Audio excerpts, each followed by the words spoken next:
नमस्कार साथियों, मैं राहुल उपाध्याय आपका अपने यूट्यूब चैनल पर स्वागत करता हूं।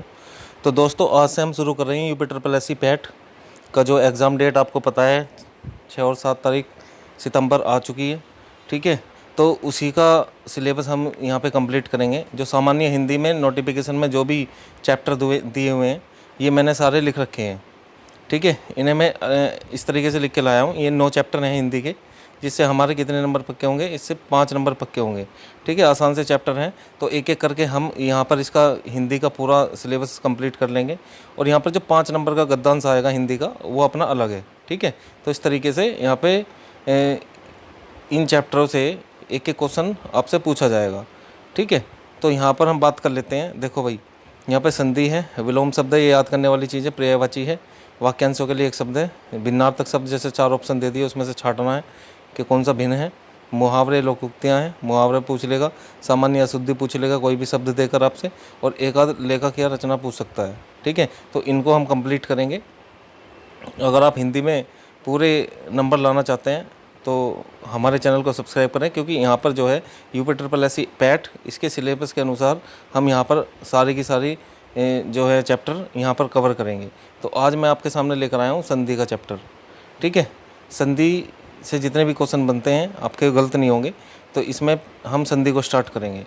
ठीक है, एक एक चैप्टर करके हम इसको पूरा कंप्लीट करते रहेंगे। तो यहाँ पर देखिए भाई, संधि स्टार्ट करते हैं। संधि किसे कहते हैं? तो संधि क्या है? संधि की परिभाषा यहाँ पे दी हुई है। संधि का शाब्दिक अर्थ है मेल या जोड़ होता है। इसका विलोम शब्द क्या होता है? विग्रह होता है। देखो, विलोम शब्द समास का भी पूछा जाता है। समास का होता है व्यास, और संधि का होता है विग्रह। ठीक है, संधि जो है किस भाषा का शब्द है? ये संस्कृत भाषा का शब्द है। और देखिए, यहाँ पर संधि दो निकटवर्ती वर्णों के मेल को क्या कहते हैं भाई? संधि कहते हैं। दो निकटवर्ती वर्णों के मेल को कहा जाता है संधि। चलिए, अब नेक्स्ट उसकी बात कर लेते हैं। यहाँ पर संधि के प्रकार देख लेते हैं। अगर संधि के प्रकार देखें तो मुख्य रूप से 3 प्रकार होते हैं इसके। एक तो स्वर संधि होता है, जो स्वरों के मेल से बनती है। एक व्यंजन संधि है, और एक विसर्ग संधि है। ये 3 ही प्रकार होते हैं इसके। संधि के कितने प्रकार होते हैं? 3 प्रकार होते हैं। आगे बात कर लेते हैं। ये जो स्वर संधि है, इसके भेद कितने होते हैं? इसके भेद होते हैं दोस्तों 5। कितने भेद होते हैं? 5 भेद। और इन्हीं से ही लगभग 90% जो संधि का क्वेश्चन आता है वो यहीं से पूछा जाता है। ठीक है, आपसे कोई भी शब्द दे देगा और आपसे पूछेगा कि बताओ कौन से शब्द में कौन सी संधि है। तो बहुत ही आसान तरीके से विद एग्जाम्पल के साथ हम इसको पढ़ेंगे, ताकि आपको बहुत अच्छे से समझ में आए और एग्ज़ाम में क्वेश्चन गलत ना हो। ठीक है, तो यहाँ पर देखिए, दीर्घ संधि है। दूसरा प्रकार है गुण संधि का, वृद्धि संधि, यण संधि और अयादि संधि। तो यहाँ पर हम देख लेते हैं कि यहाँ जो है दीर्घ संधि के बारे में। दीर्घ संधि किसे कहते हैं? देखो, इसकी पहचान है। दीर्घ मतलब होता है दोस्तों बड़ा। बड़ा, तो जहाँ भी बड़ी मात्रा आएंगी वहाँ पे दीर्घ संधि होगी। जैसे आ है, आ की मात्रा जैसे हम ये लिखते हैं ना, इस तरीके से काम लिख दिया, जैसे ये काम लिख दिया, तो ये जो आ का डंडा है ये आ की मात्रा है। ठीक है, बड़ी की मात्रा इस तरीके से चढ़ती है कुछ, ये वाली इधर को तो जो चढ़ती है वो बड़ी की मात्रा होती है। ठीक है, एक बड़ा ऊ है, तो बड़ा ऊ जैसे इस तरीके से कूल लिख देते हैं हम, कूल। ठीक है, तो ये जो मात्रा है ये बड़े ऊ की मात्रा है, ये बड़ी ई की मात्रा है, ये आ का डंडा है। तो जहाँ भी जो भी शब्द संधि विच्छेद करते समय यहाँ से टूटेगा तो वहाँ पर कौन सी संधि हो जाएगी? दीर्घ संधि। तो देखो, मैंने आपको इसमें भी बताया है कि अगर 2 छोटे ए मिला दें आ बन जाएगा, एक छोटा एक बड़ा मिला दें तो भी आ बन जाएगा, और दोनों बड़े बड़े मिला दें तो तब भी बड़ा आ बन जाएगा। इसी तरीके से ऊ का रूल है, और इसी तरीके से बड़ी ई का रूल है। ठीक है जी, चलो जी, अब इसके उदाहरण की बात कर लेते हैं। उदाहरण क्या होगा? उदाहरण ये है, जैसे आ गया वीरांगना। आपसे पूछने लगे बताओ इसमें कौन सी संधि है, तो जब हम इसे तोड़ेंगे, इसका विग्रह करेंगे, तो क्या बनेगा? वीर प्लस अंगना।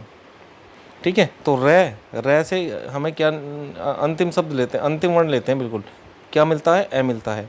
ठीक है, कोई भी व्यंजन बोलने पर अंतिम जो वर्ण आता है वो कौन सा आता है? अंतिम स्वर आता है ए का। ठीक है, ये तो ए हो गया, यहाँ से रै से हमें ए मिल गया, और शुरू का स्टार्टिंग का ये क्या है? ए। तो दोनों को ए मिलाने से क्या बनता है? आ का डंडा बनता है। तो देखो, यहीं से ये टूटा है, तो तभी तो वीरांगना हो गया।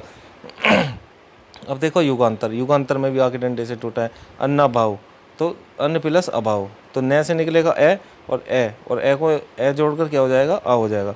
विद्यालय देख लो आप, विद्या जमा आल्य हो जाएगा इसका। ठीक है। तो आ के डंडे से टूट रहे हैं सभी। आप ये सब उदाहरण देख लेना, एग्ज़ाम में पूछे गए उदाहरण है भाई, ठीक है। डायरेक्ट ये आ जाते हैं उदाहरण ही। इसके बाद में ई का नियम देख लेते हैं सारे, उससे मैंने एक एक कुछ उदाहरण दिए हुए हैं। अतीव, अति प्लस ईव, ये देखो बड़ी ई की मात्रा से टूटा है। सभी में आपको सभी शब्दों में यहाँ पे बड़ी मात्रा मिल जाएगी। मुनींद्र, अभीष्ट, प्रतीक्षा, ठीक है, प्रति प्लस इच्छा, तो यहाँ दो छोटी मिल गई, क्या बन जाएगी, बड़ी ई की मात्रा बन जाएगी, है ना। ये थोड़ा अशुद्धि लिख रखी है, प्रतीक्षा बड़ी ई की मात्रा आती है यहाँ पे। देखो ग्रीस है, ठीक है, रजनीश है, तो ये सब बड़ी ई की मात्रा से टूटे हैं, इसलिए यहाँ पर दीर्घ संधि है। इसके बाद में आगे बात कर लेते हैं बड़े ऊ की। तो बड़े ऊ के भी कुछ उदाहरण है, देखो ये सभी में बड़े ऊ मिल जाएंगे। अब जब हम इसका संधि विच्छेद करते हैं तो ये छोटा हो जाता है। अनु जैसे लिखा जाएगा विवर्तनी में, इसी तरीके से लिखते हैं। प्लस उदित, लघुत्तम, लघु प्लस उत्तम, गुरुपदेश, गुरु जमा उपदेश, सुक्ति, सु प्लस उक्ति, लघुर्मी, लघु प्लस उर्मी। देखो लघु ऐसे लिखा जाता है तो ऐसे लिखा है, उर्मी ऐसे लिखा जाता है तो ऐसे लिखते हैं, ठीक है ना। तो ये बड़े ऊ की मात्रा से टूटेंगे, तो यहाँ पर कौन सी हो जाएगी, दीर्घ संधि हो जाएगी। दीर्घ संधि की पहचान है जहाँ बड़ी मात्रा होगी। एक तो बड़ा आ भी बड़ी मात्रा में आता है, और बड़ी ई भी बड़ी मात्रा में है, और बड़ा ऊ भी बड़ी मात्रा में होता है। इसके बाद में आ जाइए गुण संधि पे। गुण संधि किसे कहते हैं, गुण संधि वो होती है, इसकी पहचान देखो, जहाँ पर ए की मात्रा आएगी, कौन सी, ये वाली मात्रा, और या ऋषि आ जाए, या आ के डंडे के साथ में एक मात्रा आ जाए बस, ठीक है, वहाँ पे कौन सी संधि होगी, गुण संधि। देख लो मैंने बताया है, इसकी जो मात्रा होती है ना, तो हम ये वाली मात्रा चढ़ाते हैं। ये जो मात्रा है, जो ए की मात्रा है, जैसे हम केवल लिख दें तो ए की जो मात्रा है वो ये वाली होती है, ठीक है, ए की। और ये बनता कैसे कैसे है, यदि हम ए और आ के साथ में छोटी बड़ी मिला दें तो ये बन जाएगा दोस्तों, ठीक है। और ओ कैसे बन जाएगा, ओ कौन सा है, जैसे मैंने लिख दिया दो, तो ये आ के डंडे के साथ में मात्रा आई है तो ये वाली मात्रा है, ठीक है। ए और आ के साथ में अगर छोटा वो बड़ा वो मिला दें तो ये बन जाएगा। ऐसे ही यहाँ पे ऋषि की बात है। ऋषि को तो आप देखते हो पहचान जाओगे, ठीक है, जहाँ भी ऋषि शब्द होगा वहाँ पे गुण संधि होती है। इसके बाद में यहाँ पे बात कर लेते हैं इसके उदाहरण की। उदाहरण क्या हो जाएगा दोस्तों, जैसे शुभेच्छु है, शुभेच्छु देखो एक मात्रा आई है यहाँ पर, तो शुभ प्लस इच्छु। अगर हम यहाँ से निकालेंगे, भय से निकलेगा ए, है ना, और यहाँ से हो गया ई, तो ये क्या बन जाता है, ये ए बनता है। क्या बनता है भाई, ए बनता है, ठीक है ना। तो यहाँ पर ही एक मात्रा से टूटा है, इसलिए यहाँ पर गुण संधि होगी। प्रेत, प्रे प्लस इत, देखो ए की मात्रा यहाँ आ रही है ना। रै से निकालेंगे ए, और ए के साथ में ई मिलेगा। अंत्येष्टि, अंत्य प्लस इष्टि, ये से निकलेगा ए, और ये छोटी ई की मात्रा है। ऐसी स्वेच्छा है, ऐसे नरेंद्र है। बहुत सारे उदाहरण दिए हैं ताकि आप जो है इसकी अच्छे से प्रैक्टिस कर सको, याद कर सको, क्योंकि उदाहरण यही आते हैं। इसके बाद में बात कर लेते हैं ऋषि की। देखो ऋषि से भी आ रहे हैं, ऋषि से देखो यहाँ पर देव ऋषि, हर इसमें ऋषि आपको मिलेगा। राज ऋषि, ब्रह्मश्री, सप्त ऋषि, शीत ऋतु, ठीक है। तो इस तरीके से जो ये ऋषि वाला आ जाता है जहाँ भी, वहाँ पर आप आंख बंद करके लगा देना, गुण संधि होती है, ठीक है। ऋषि में तो गुण संधि है, बस इतना ध्यान रखो। देखो ज़्यादा आप थोड़ा घना डीप जाओगे तो कन्फ्यूज हो जाते हो, ठीक है, और कन्फ्यूजन में हमेशा क्वेश्चन गलत होता है। आगे आ जाइए वृद्धि संधि। वृद्धि संधि इसकी पहचान क्या है, ए और ओ की पहचान है। ए की मात्रा कैसे बनेगी, ए की मात्रा होती है बेटा, ये होती है, जैसे हमने ये डबल मात्रा चढ़ा दी तो ये इस वाले की मात्रा है। यदि मैं डबल मात्रा इसके उस पर चढ़ाऊँ इस तरीके से, तो ये इस वाले की मात्रा होती है, आगे डंडे के साथ में जो मात्रा होती है, ठीक है ना। तो वो वृद्धि, वृद्धि मतलब ऐसे समझ लो, पहले गुण संधि में हम एक मात्रा का यूज़ कर रहे थे, अब यहाँ वृद्धि होगी, तो वृद्धि होगी तो मात्रा बढ़ गई, तो बस यहाँ जहाँ डबल मात्रा आएंगी वहाँ वृद्धि संधि होगी, ठीक है। और ये जो बनता है ए आ के साथ में मिला के ए और ए मिला दे, तब ये बन जाएगा डबल मात्रा वाले। ए और आ के साथ में ओ या ओ मिला दे, तब ये बन जाएगा, ठीक है ना। इस चीज़ को आपको ध्यान रखना है दिमाग में। अब देखो उदाहरण देख लो इसका। तथेव, देखो डबल मात्रा आ रही है, तो तथा प्लस एव, एक एक, एक प्लस एक, बहुत इंपॉर्टेंट है, ये पूछा गया है अभी, स्टार लगा लेना इस पर आप, ठीक है ना। एक एक पूछा गया है, तो एक प्लस एक डबल मात्रा आ रही है। धनेश्वर, यहाँ भी डबल मात्रा आ रही है। मत की, यहाँ भी डबल मात्रा आ रही है। सदैव, सदा प्लस एव, यहाँ डबल मात्रा है, ठीक है ना। इस तरीके से आपको यह ध्यान रखना है। और अगर आप यहाँ पे तोड़ना भी चाहो ना इसे, तो ये इसका क्या बन जाएगा, देखो तथा बन गया, तो यहाँ से ये लास्ट का जो वो निकला, क्या निकला, आ निकला, ठीक है ना। एक दो मैं बता रहा हूँ आपको। और यहाँ से क्या मिला, ए बना, तो इसका क्या बनता है, इसका बनता है ये वाला, ठीक है। और इसकी कितनी मात्रा होती है, दो मात्रा, तो देख लो दो मात्रा हैं, सभी में दो मात्रा है। इसके बाद में बात कर लेते हैं यण संधि की। यण संधि किसे कहते हैं? जहाँ भी ये व रल से पहले आधा अक्षर आए तो वहाँ पर यण संधि हो जाएगा। जैसे देखो स्वागत, ये वैसे पहले आधा अक्षर आया यहाँ पे। देखो व्यवसाय, यहाँ पर यह से पहले आया है। अत्यधिक यहाँ यह से पहले आया है। इत्यादि यहाँ यह से पहले आया है। ये यहाँ से पहले आया है, ठीक है ना। तो ये नियम है इसके।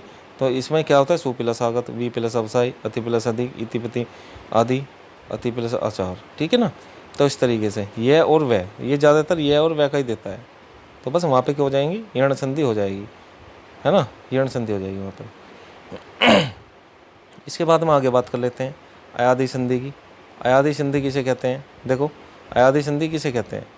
अयादि संधि की पहचान है भाई, यदि शब्द के बीच में यह और वह आ जाए, है ना, तो वहाँ पर कौन सी संधि हो जाएगी? अयादि संधि। अब देखो यह का भी रूल लेकर आया हूँ मैं, वह का भी लेकर आया हूँ। यदि यह होगा यदि बीच में यह होगा तो उसकी आएगी एक मात्रा, ठीक है ना। अब देखो से थोड़ा ने प्लस अन, नयन, है ना। अगर यह के साथ में आ का डंडा आएगा तो ये मात्रा हो जाएंगी दो। देखो जैसे गे पे लगी है, ये दो मात्रा हो जाएंगी। यदि आ का डंडा नहीं है तो एक मात्रा में टूटेगा, यदि आ का डंडा है तो दो मात्रा में टूटेगा। तो ये क्या हो गया आपका? गे प्लस अक हो गया, ठीक है ना। विनायक, विनय प्लस अक हो गया। देखो आ का डंडा आया इसलिए यहाँ पे डबल मात्रा आई है। नायक, यहाँ भी आ का डंडा आया तो ने प्लस अक हो जाएगा, डबल मात्रा है। अब यहाँ पे बात कर लेते हैं पवन, यानी कि अब वह के रूल की। बीच में पहले यह आया तो यह में एक मात्रा, आ का डंडा आएगा तो दो मात्रा। अब यहाँ पे आया देखो वह बीच में, तो यहाँ पर आगे डंडे के साथ में मात्रा आएंगी। यहाँ देखो आगे डंडे के साथ में यह वाले में मात्रा नहीं आ रही थी, वह वाले में आएंगी। जैसे पवन है तो पवन आ गया तो आगे डंडे के साथ में एक मात्रा प्लस अन। अब देखो पावक, अब यहाँ देखो बीच में आ का डंडा आ गया वह के साथ में, तो आ का डंडा आएगा इसमें भी, लेकिन मात्रा कितनी हो जाएंगी? डबल, तो पोवक हो गया। पवित्र, यहाँ पे आ का डंडा नहीं है तो पो एक मात्रा और प्लस इत्र। नाविक, यहाँ देखो आ का डंडा भी है ना, तो आगे डंडे के साथ में डबल मात्रा और प्लस एक। इस तरीके से भावुक, वो प्लस उक, ऐसे आएगा भाई, ठीक है ना। आसान है ये भी।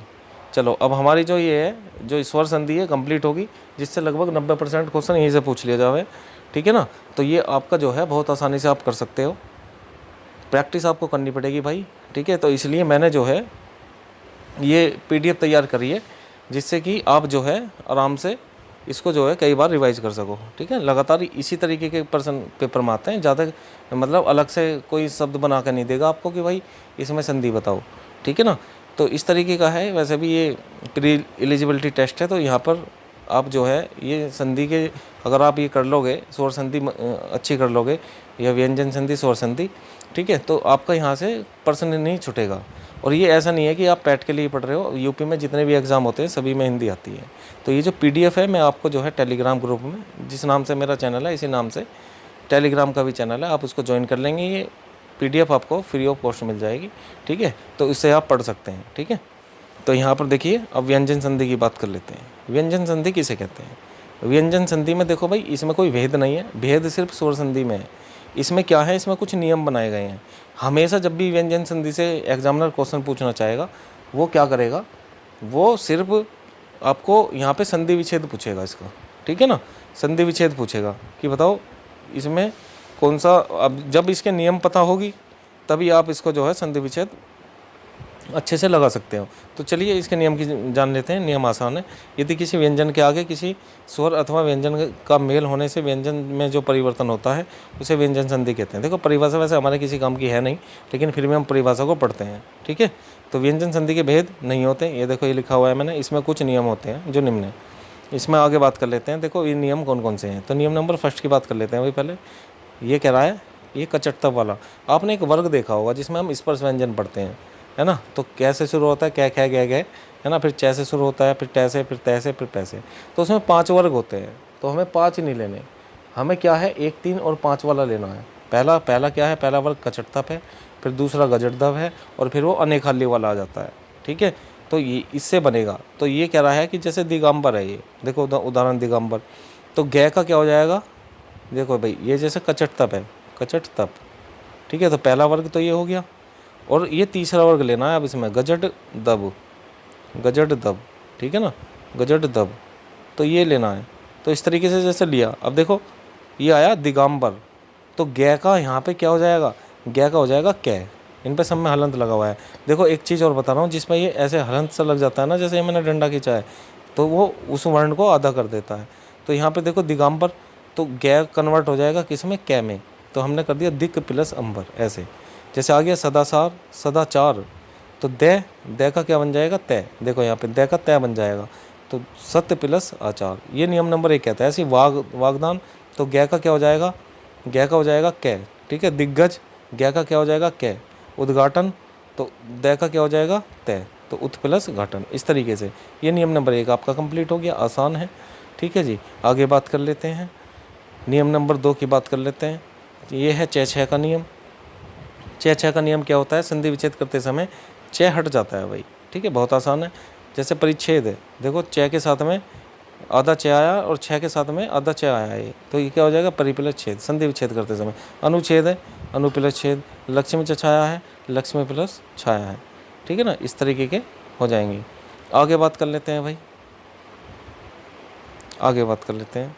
यहाँ पर देखिए अगला च छ का नियम, ये क्या कहता है, ये कहता है कि भाई ये देखो दूसरा नियम है। अब तुम क्या होगा जी, हमें पता कैसे चलेगा कि कौन सा नियम लगाना है, तो भाई ये शब्द खुद बताएगा। अगर आप पहले वाले नियम में तोड़ोगे तो वो ठीक नहीं बैठेगा, इसलिए हम जो है ये दूसरा नियम पढ़ रहे हैं। तो यहाँ पे च का तो हो जाता है तय और छ का हो जाता है से।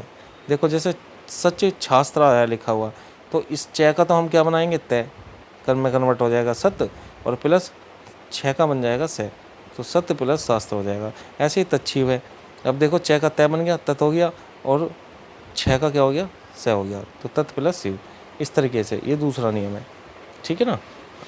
हाँ जी, ये च छ का ही है जो ये दूसरा नियम चल रहा है। आगे बात कर लेते हैं तीसरे नियम की। अब हमारा ये तीसरा नियम क्या कहता है, ये है अंकी बिंदी का नियम। किसका नियम है, अंकी बिंदी, यानी कि अंकी बिंदी को हटाकर क्या करते हैं, ये मैं लगा देते हैं हलंत वाला। देखो जैसे संतोष आ गया, तो जब हम इसे तोड़ेंगे तो क्या हो जाएगा, सम प्लस तोष हो जाएगा ये, ठीक है जी। क्या हो जाएगा, ये सम प्लस तोष हो जाएगा, तो ये है।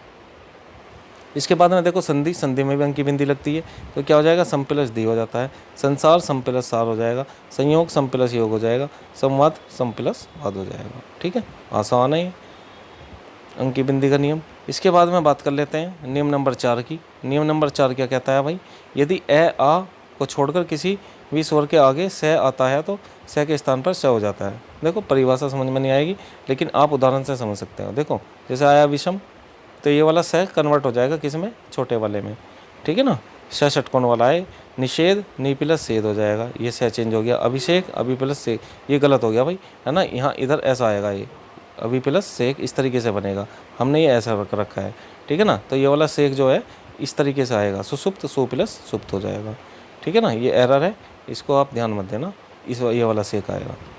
इसके बाद में आगे बात कर लेते हैं नियम नंबर 5 की। नियम नंबर 5 में क्या है कि देखो जैसे दो एक जैसे आ रहे हैं, एक छोटा आ रहा है एक बड़ा आ रहा है, तो वहाँ पर क्या हो जाएगा, ये संधि विच्छेद करते समय तय हो जाएगा हलंत वाला। तो जैसे देखो सज्जन, तो क्या हो जाएगा, सत प्लस जन हो जाएगा। उज्ज्वल, उत प्लस ज्वल हो जाएगा। तल्लीन, तत् प्लस लीन हो जाएगा। उल्लंघन, उत प्लस लंघन हो जाएगा। लेकिन होगा ये तभी जब ये एक जैसे होंगे, ऐसा नहीं है कि एक आधा हो और फिर दूसरा कोई वर्ण दे दिया हो, इस तरीके से नहीं होगा, ठीक है ना, एक जैसे होने चाहिए। तो नियम नंबर 5 ये भी कंप्लीट हुआ। अब आगे आ जाते हैं भैया विसर्ग संधि पे। विसर्ग संधि किसे कहते हैं, विसर्ग संधि को सुनिए। विसर्ग का वो होता है एक, ठीक है, एक चिन्ह होता है ये वाला, ठीक है, आपने ये देखा होगा चिन्ह लगा हुआ, ठीक है। जैसे हम प्रातःकाल लिखते हैं तो प्रातः, है ना, ये किसकी सेंस देता है, ये है की देता है, किसकी सेंस देता है, है की सेंस देता है। तो यहाँ पर देख लेते हैं भाई, इससे इसके भी नियम है। तो नियम नंबर 1 क्या कहता है इसका, नियम नंबर ये है भाई, यदि किसी विसर्ग के बाद च या छ हो तो विसर्ग स में, ट या ठ हो तो श में, और त और थ हो तो स में बदल जाता है। देखो जैसे निश्चय, निहि, अब ये क्या हो जाएगा, निहि प्लस च। देखो इस से, ये वाला जो स है ये किस में कन्वर्ट हो गया, विसर्ग में कन्वर्ट हो गया। ये वाला स है फिर विसर्ग में कन्वर्ट हो गया। दुस्तर अगर छोटा आएगा तो ये इसमें कन्वर्ट हो जाएगा। निष्ठुर, ये वाला श आ गया, देखो इसमें विसर्ग में कन्वर्ट हो गया। तो निश्चल, निहि प्लस छल, दुस्तर, दु प्लस तर, निष्ठुर, निहि प्लस ठुर, ठीक है। तो ये है की सेंस देता है। तो नियम नंबर 1 ये कंप्लीट हो गया। दूसरा आ जाओ नियम नंबर 2 पे। नियम नंबर 2 क्या कहता है, अगर ओ की मात्रा है तो भी ये विसर्ग में कंप्लीट हो जाएगी। मनोकूल संधि विच्छेद करेंगे, मन है प्लस अनुकूल, मनोयोग मन है प्लस योग, अधोगति अधय प्लस गति, तपोभूमि तप प्लस भूमि, इस तरीके से। इसके बाद में आगे चलते हैं भाई। नियम नंबर 3 देखिए क्या कहता है। नियम नंबर 3 ये कह रहा है कि जैसे आपका जो है ये ऐसे वर्ण जिनके ऊपर र आता है, ऊपर इस तरीके से लगा हुआ है, ठीक है ना, र आता है, उसके स्थान पर संधि विच्छेद करते समय र के स्थान पर क्या लग जाता है, विसर्ग लग जाता है, ये वाला विसर्ग लग जाएगा। देखिए जैसे निरर्थक हो गया, नी जमा अर्थक हो गया, दुर्जन दो प्लस जन हो गया, आशीर्वाद आशी प्लस वाद हो गया, निर्धन नी प्लस धन हो गया, ठीक है ना, इस तरीके से। अब आगे कर लेते हैं बात नियम नंबर 4 की। तो नियम नंबर 4 है, जैसे दुष्कर्म है, ये वाला श अगर आएगा तो इसके स्थान पर क्या हो जाएगा, विसर्ग आ जाएगा। जैसे देखो ये वाला श आया, दो प्लस कर्म हो गया, निष्कपट नी प्लस कपट हो गया, बहिष्कार बही प्लस कार हो गया, निष्फल नी प्लस फल हो गया, इस तरीके से, है ना। ये गिने चुने शब्द होते हैं जो विसर्ग में लिखे जाते हैं। अब नियम नंबर 5 देख लो आप। नियम नंबर 5 क्या कहता है, कुछ ऐसे शब्द जिनमें बड़ी की मात्रा आती है, ठीक है ना भाई, जिसमें बड़ी की मात्रा आती है उनमें संधि विच्छेद करते समय मात्रा क्या हो जाएगी, छोटी हो जाती है। देखो जैसे ये बड़ी की तो मात्रा है, ये बड़ी की मात्रा है भाई, निरोग, तो नी प्लस क्या हो जाएगा, रोग हो जाएगा, नीरज नी प्लस रज हो जाएगा, नीरस ये बड़ी की मात्रा छोटी की मात्रा में कन्वर्ट हो जाएगी और इसके साथ में विसर्ग आ जाता है, नीरुज नी प्लस रुज, ठीक है। इस तरीके के नियम नंबर 5 में आ जाएंगे। आगे बात कर लेते हैं नियम नंबर 6 की। नियम नंबर 6, ठीक है ना, ये नियम आपको रटने नहीं है, बस ये है कि आप अपने जो है रीडिंग में ले आओगे इन चीज़ों को, तो ये रटने की ज़रूरत नहीं है। जब पेपर में क्वेश्चन आता है तो वो हो जाता है अपना आप ठीक। यहाँ पर देखो क्वेश्चन नियम नंबर 6 की बात कर लें, कुछ ऐसे शब्द जो हमेशा शब्दों में भी विसर्ग के साथ लिखे जाते हैं, मतलब ये सिंपल भी लिखे जाएंगे विसर्ग में ही, इसमें कोई चेंज नहीं होगा, नो चेंज, ठीक है ना। जैसे प्रातःकाल है तो प्रातः प्लस काल हो गया, अंतःकरण अंत प्लस करण, कुछ चेंज नहीं है इसमें, पै प्लस पान अधपतन अधपतन, ठीक है। ये थोड़ा गलत हो गया है ना, इस हमने लिख दिया है, एरर हो गया भाई थोड़ा सा। तो इस तरीके से ये नियम नंबर 6 आपका क्या हो गया, कंप्लीट हो गया, ठीक है भाई। तो ये आपका जो है पूरी संधि का चैप्टर बहुत स्पीड से, क्योंकि मैं रिकॉर्डेड इसलिए लेकर आ रहा हूँ कि इसमें टाइम नहीं लगता है बिल्कुल भी, ठीक है, इसमें टाइम वेस्ट नहीं है। और फिर कमेंट वमेंट में थोड़ा सा है ना वो होता है टाइम वेस्ट। अगर आपका कोई भी डाउट है तो आप कमेंट कर सकते हैं, उसका रिप्लाई मैं आपको दे दूंगा, ठीक है ना। हमें जल्दी से ये कोर्स कंप्लीट करना है और साथ के साथ में मैं आपको जो है जीके का जैसा पोर्शन है, जैसे हिस्ट्री का कुछ दिया हुआ है, ज्योग्राफी का दिया हुआ है ना, उसमें जैसे हिस्ट्री में सिंधु घाटी सभ्यता है, इनसे क्वेश्चन पूछ लेगा, और आपका जो है मुगल काल से क्वेश्चन दे रखा है, ठीक है। तो ये जो क्वेश्चन आते हैं ये सभी आपके सामने यहाँ पे मैं पीडीएफ में डिस्कस करूँगा, ठीक है। तो ताकि हमारा टाइम भी बच सके और ये आपको पीडीएफ जो है रीडिंग करने के लिए भी दे दूँगा, ताकि आप जो है इसके सिलेबस को जीएस और आपका जो है हिंदी का पूरा सिलेबस कराने की कोशिश करूँगा, क्योंकि अभी हमारे पास में काफ़ी टाइम है, ठीक है ना। तो जितना अच्छा पढ़ सको तो बढ़िया है, जितनी ज़्यादा मेहनत करोगे, क्योंकि भाई अब जो है पैट की जो वैलिडिटी है वो पैट की वैलिडिटी दी हुई है, कितनी पैट की वैलिडिटी दे रखी है 3 साल इस बार, है ना। पिछली बार क्या होता था 1 साल में पैट होता था, तो इस बार इन्होंने वैलिडिटी बढ़ाई है, बहुत अच्छी बात करी है, और इससे अच्छी अच्छी वैकेंसी आपको देखने को मिलेगी। तो इसमें कोशिश करना कि स्कोर आपका बहुत बढ़िया हो सके। और स्कोर कब बढ़िया होगा भाई, जब आप सही से पढ़ाई करोगे, है ना, सिलेबस के अनुसार आप पढ़ाई करोगे तो अच्छा हो जाएगा, ठीक है ना। तो भाई इसकी पीडीएफ आपको मिल जाएगी। और बस यही है कि भाई अगर आपको वीडियो अच्छी लग रही है तो प्लीज़ भाई, आपके लिए तो मेहनत चल रही है, ये मैं पूरी कंटिन्यू रखूँगा, ठीक है। यूपी ट्रिपल पैट का जो भी सिलेबस है आपको मैं कराने की पूरी कोशिश करूँगा, ठीक है, कराऊँगा पूरा, ठीक है। जैसे सामान्य हिंदी में आज हमने संधि का ये चैप्टर हमने पूरा कंप्लीट कर लिया है, ठीक है। तो आप जो है अभी समय है हमारे पास में, आप लगे रहिए, जो भी चीज़ें हैं जीएस की और हिंदी की आपको पूरी कंप्लीट कराई जाएगी यहाँ पर, ठीक है। वीडियो अच्छी लग रही है तो प्लीज़ चैनल को सब्सक्राइब कर लें जो हमारे चैनल पर नए आए हैं, और लाइक करें, शेयर करें। धन्यवाद, जय हिंद।